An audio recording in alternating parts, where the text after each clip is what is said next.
Hello and welcome once again to Personality Quotient Conversation. And today I have with me a person who is not only a mathematician, an economic expert and an entrepreneur, but also a statesman and a politician, Humayun Akhtar Khan. Sir, how do you manage all these roles in your daily life? Look, one has to be organized. It's very. I like what I'm doing because I am in total control of what I have to do and what I need to do. But you have to be very disciplined. You have to be very organized, and you have to be able to plan your own days and your agendas and your weekly and monthly and yearly agendas. But I mean, there are people who run the United States of America, and there are people who run General Electric. So I'm not working that hard, and if that can be done, so I can manage my politics, my family businesses. My family businesses are not really run by me; they're run by my brothers, okay. And I do give my 2 pennies worth of advice whenever they seek it. But you know, this is a modern era, and there are management skills. I have studied and lived and worked abroad, so my work ethic is good, and I'm organized, and I know how to make best use of my time. And that's what keeps you going. Yeah. All right.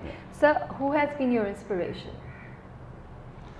Obviously, my late father has been a great inspiration. I thought he was a great Pakistani general. And in modern times, my inspiration, obviously, for all of us in Pakistan, Quaid-e-Azam has been a great inspiration. I think this one man single-handedly created this nation, and his biggest attribute was that he could not be sold. I firmly believe that he could not be sold, and he had a vision for this country. And amongst the modern leaders, my inspiration has been Nelson Mandela. He had a vision, and he had a huge heart. After spending 28 years in a prison in Robben Island, he came out and embraced everybody. Right. And I think many of our leaders have to learn that. Okay. Sir, why politics and not army? You just mentioned that your father was in army. So why did you choose politics over army? You see, my father was a general of the Pakistan Army. He was an educated man. Not that generals are not educated, but that's usually not their focus of life. My father was a master's in economics from Government College, Lahore, and when he graduated, this was the middle of the Second World War, so there were no services open. He wanted to join the Indian Civil Service, but everybody was ending up in the army on the commitment that, look, after the war you can get into the service that you like. But then after the war, the country separated, and my father liked what he was doing in the army. That was an aberration. My family, my forefathers were educated professions. For example, my grandfather was a medical doctor, a graduate of King Edward. My mother's grandfather was also a King Edward medical doctor. So this was basically an East Punjab professional family where education was also prevalent. So we have simply, the next generation has continued the more education route and international training, and coming back to the country and making use of that training. So that's the trend which all us 4 brothers have followed. I mean, there are 2 actuaries in the family, 1 chartered accountant and 1 MBA from the United States amongst the 4 brothers. Right. So sir, like you mentioned, you're a graduate from University of Manitoba, and you also are a fellow of the Society of Actuary in USA. How has your education helped you in being a successful entrepreneur and a businessman? Look, education basically teaches you how to think in a certain manner and how to approach a problem in a certain manner. And I think the actuarial education is a very rigorous one, and in order to qualify as an actuary. And it has organized my mind. It has taught me to focus on any issue, be it a business issue or an economic issue or a political issue. And I value the training I have in the actuarial field. It has helped me enormously in what I've done and in anything I do in life. Your mind just starts to think in that manner. and that's what I've gained from all this education. Okay, so sir, how is your approach and your thought process different from others that has given you an edge basically over others? I'm more organized, I'm more open, I'm ready to listen to others. The more education you get, the more you're ready to listen to others. Okay, Yeah. Because the education process is never complete. Yeah. In politics, if I go to a mohalla, I would listen more to the worker who works for me in that mohalla because he knows more than me about that mohalla. Right. So the same example applies in all areas of life. Listen to other people. Listen to people who add value to your knowledge. Read a lot. Right. Continue to strive to learn more. And I think that has what education has taught me, and that is what I would advise to everybody else. There is a know-it-all in this world or in this country. Right. Okay, sir, you are considered as one of the most influential industrialists of Pakistan, and you are aware of the current industrial situations here. So what do you propose should be done in order to improve the economic prosperity of Pakistan? Look, we've started some good reforms in the early 90s. They were started by the Pakistan Muslim League governments. I do not want too much government interference in the private sector. I don't want government to run industry, so I would like to privatize the remaining public entities that are with the government. I would like the government to have good enabling laws and leave the private sector alone. I would like the government to have enough credit for the private sector and enough energy, the biggest problem these days for the private sector, and leave them alone. They'll take off. So just leave them alone. Don't tamper with them negatively. If the government can't do positive things, just stop doing the negative things with the private sector, and it'll take off by itself. Look, even now, with this bad economic situation and a recession internationally, our exports are doing very well. Yeah. The credit goes to the exporter, not to anybody else. And I'm ashamed when government tries to take credit for the huge exports these days, because it has nothing to do with the government. So we are an entrepreneurial lot. Mm-hmm. Leave us alone, stop meddling with us, and we'll take off. Okay. During your 5-year tenure of being the Minister of Commerce and Trade, what policies had you introduced and what were the end result?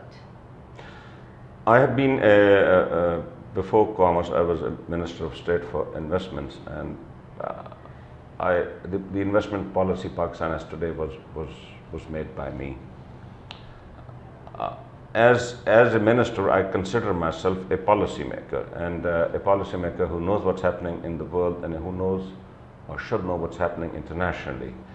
And I try to do the same in my tenure as Pakistan's Minister of Commerce and Trade, both internally, facilitating the exporters, changing the laws, starting this process of trade diplomacy, where Pakistan became very active in the WTO, in the various regional and bilateral preferential and free trading arrangements. I initiated all that. I converted the Export Promotion Bureau into the Trade Development Authority.